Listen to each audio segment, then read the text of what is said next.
Hagia Sofiya 1935-ci ildə ibadətə bağlı olan muzey kimi olan məscid 24 iyul 2020-ci ildə təkrar ibadətə açılır. Əslində Fatih Sultan Mehmet İstanbul'u fəth etdikdən sonra ilk işi bu kilsəni, Hagia Sofiya kilsəsini məscidə çevirmək olur. Sonra 35-ci ilə qədər Atatürk'ün dövründə 1935-ci ilə qədər ibadətə açıq olub. 35-ci ildən 2020-ci ilə qədər də muzey kimi fəaliyyət göstərib.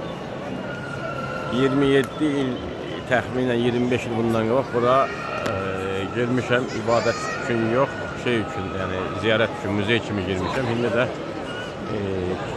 şey adı ilə girirəm, məscid adı ilə girirəm. Uzaqda, yuxarıda 2-ci mərtəbədə İsa Məsihin şəkilləri var divarda. Orada o görsənir orada. Orada da o bir tərəfdən, yan tərəfdən xristiyanlar girirlər. Orada yəqin ki, öz ibadətlərini edirlər.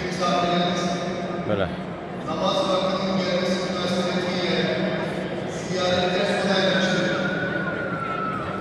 Ziyaret saati